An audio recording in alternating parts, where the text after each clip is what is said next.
आज हम बात करेंगे एस्ट्रोलॉजी की, लेकिन प्लैनेट्स की नहीं, प्लैनेट्स के नंबर्स की बात करेंगे कि किस तरह नंबरों से भी आप अपने चार्ट को देख सकते हैं, चाहे आपको एस्ट्रोलॉजी आती है या नहीं आती।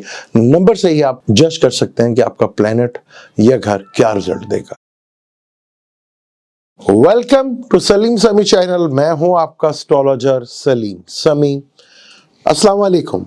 आज फिर हम एक नए टॉपिक पे बात करेंगे, बल्कि पहले भी उस टॉपिक पे हम बात कर चुके हैं। आज फिर उसके ऊपर बात करेंगे। एस्ट्रोलॉजी में नंबर वाइज भी देखा जाता है, जिसको एस्ट्रोलॉजी लैंग्वेज में अष्ट वर्ग कहते हैं। यानी अष्ट का मतलब 8 और वर्ग से जितने भी नंबर्स वगैरह और ये घर है उनको कहा जाता है। तो इसकी बहुत ज़्यादा अहमियत होती है। ये नंबर्स का खेल होता है। डिजिटल एस्ट्रोलॉजी भी कहा जाता है, नंबर एस्ट्रोलॉजी भी कहा जाता है।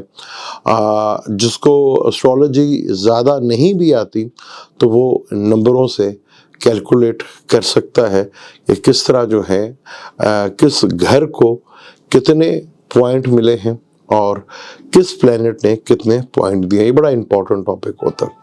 इसमें बहुत इजीली आप चीज़ों को बड़ा माइक्रो लेवल पे जाके चीज़ों को चेक कर सकते हैं, अंदर से जाके चीज़ों को देख सकते हैं कि एक चीज़ हो रही है तो उसकी क्या वजह है, क्या रीज़न बनेंगे और क्या हालात उसके बनते हुए नज़र आते हैं। टोटल जो पॉइंट होते हैं जो घरों को मिले होते हैं वो 337 होते हैं, यानी 337 नंबर होते हैं, जिसमें से सब इसमें 7 प्लैनेट होते हैं और एक लगन होता है। राहु केतु को इसमें नहीं लिया जाता। बाकी जो 7 प्लैनेट है जो हमारे वीक के हिसाब से होते हैं उसी तरह होता है। जैसे संडे को सन से लिया जाता है और मंडे को मून से लिया जाता है और ट्यूसडे को मार्स से लिया जाता है, वेडनेसडे को मरकरी से लिया जाता है और थर्सडे को जुपिटर से लिया जाता है। और हमारे यहाँ जुपिटर के ऊपर बात आई और थर्सडे के ऊपर बात हुई तो फिर एक बात मैं कैसे भूल जाऊँ, हमारे यहाँ पे मांगने वालों का दिन मांगा जाता है। हालांकि जुपिटर जो है नॉलेज का डे है और हमारे यहाँ जुमेरात को जो है कि जुमेरात आई है तो मांगने वालों का दिन आ गया। मांगे इल्म से बड़ी दौलत कोई भी नहीं है। फ्राइडे वीनस को होता है और सैटरडे शनि यानी कि सैटर्न का ये 7 प्लैनेट से होता है। 7 और एक फिर लगन लिया जाता है इसमें। तो टोटल ये सब प्लैनेट्स को जो है नंबर्स होते हैं। जैसे लगन को जो है 49 पॉइंट्स मिलते हैं लगन के, और सन के 48 होते हैं और मून के भी 49 होते हैं। मार्स को 39 मिले, मार्स और सैटर्न को 39 पॉइंट्स मिले हैं। इसलिए इन्हें दोनों को कुदरती या कह लें कि इन्हें मेलिफिक प्लैनेट माना जाता है, मार्स को भी और सैटर्न को भी, कि इनके नंबर्स जो है सबसे कम होते हैं। 39 दोनों के होते हैं, इसलिए इनको मेलिफिक की एक एरा में रखा जाता है कि सैटर्न भी मेलिफिक है और मार्स भी। और राहु केतु को भी जो है वो लिया जाता है, लेकिन इसमें राहु केतु नहीं होते। आप फर्ज कर ले जहाँ पे केतु बैठा होगा वहाँ पे इसको अब मार्स के असर देख लें और जहाँ सैटर्न बैठा होगा वहाँ राहु से आप उसको देख सकते हैं।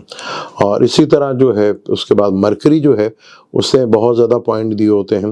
वो दिए होते हैं मरकरी ने 54 पॉइंट दिए होते हैं और जुपिटर सबसे ज़्यादा पॉइंट देता है 56।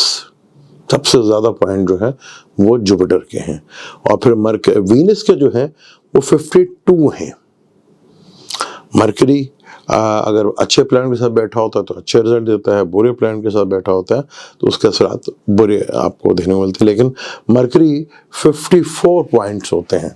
अच्छा, हमारे यहाँ पे ये मिल जाता है कि जी मैक्सिमम जो टोटल ये 337 है उसको 12 से अगर डिवाइड करें तो मिनिमम जो एक घर के अच्छे जो पॉइंट माने जाते हैं वो 28 माने जाते हैं कि 28 ज़रूर होने चाहिए। 28 से ऊपर जितने होंगे वो ज़्यादा अच्छा होगा और 30 से जितने भी ऊपर होंगे वो बहुत ज़्यादा अच्छा होगा। इसी तरह सन के जो है वो 48 हैं तो 12 चौके 48 यानी कि 4 मिनिमम जो है वो होने चाहिए। लेकिन ये भी सही नहीं है, क्योंकि अगर हम मार्स और सैटर्न की बात करें उनके तो टोटल पॉइंट ही 39 है। तो उनके टोटल जो नंबर्स लेने हैं, नंबर मिलने हैं वो तो 39 में से मिलने हैं ना। तो यहाँ पे सैटर्न मार्स के 3 नंबर भी होंगे ना तो वो भी काफ़ी ज़्यादा स्ट्रेंथ वाले होंगे, क्योंकि उसके नंबर ही टोटल जो है 39 है। तो उसी में से उसको मिलने हैं ना। तो अगर वो 3 है तब भी वो अच्छा है, क्योंकि अगर ये एक तो कुदरती नहज है, फिर आपने ये भी देखना है कि आपका ये दोनों प्लैनेट कुदरती नहज हैं, फिर आपके कुंडली टू कुंडली वेरिएशंस में कौन सा प्लैनेट मेलिफिक है, उसने कितने पॉइंट दिए हैं, और पॉजिटिव प्लैनेट केंद्र और त्रिकोण के मालिक उसने कितने पॉइंट दिए हैं, 6, 8, 12 ने कितने पॉइंट मिले हैं, और 3 भी शामिल कर लें उससे कितने पॉइंट दिए हैं। जैसे फर्ज कर लें अगर हम लगन की बात करें तो लगन के पॉइंट जो है 28 मिनिमम नंबर है, 24 बाज और 25 भी ले लेते हैं, लेकिन 28 जो है होने चाहिए, ठीक है। और उससे ऊपर होंगे तो लगन उतना ही ज़्यादा स्ट्रॉन्ग होगा, यानी कि लगन में जितने पॉइंट ज़्यादा होंगे उतनी ही ज़्यादा अच्छी बात है, क्योंकि लगन एक बहुत ज़्यादा इम्पोर्टेंट होता है। लगन जो है वो सेल्फ यानी मैं या आप वो होता है। तो लगन को जितने पॉइंट मिलेंगे उतना ज़्यादा अच्छा होता है। इसी मुकाबले में अगर आपका ऑपोजिट है कि 7th हाउस बनता है, वहाँ पे कितने पॉइंट मिले हैं ये भी बहुत मैटर करता है। फिर आपका कैरियर का घर जो है 10वां घर होता है।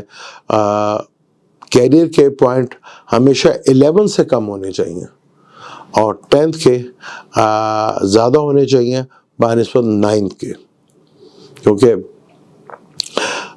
11 से 12वां घर बनता है, क्योंकि आपका कैरियर है, उसकी इनकम जो है उस 11th हाउस बनता है। अगर उसके पॉइंट ज़्यादा होंगे तो यानी कि आप जितना पैसा लगा रहे हैं, अगर 40 रुपये लगा रहे हैं और वहाँ पर नंबर ज़्यादा हैं, यानी वहाँ पर अगर कर लें कि 36 हैं और आपके कैरियर के जो हैं 30 हैं, तो यानी आप 30 रुपये लगा रहे हैं और 36 रुपये कमा रहे हैं।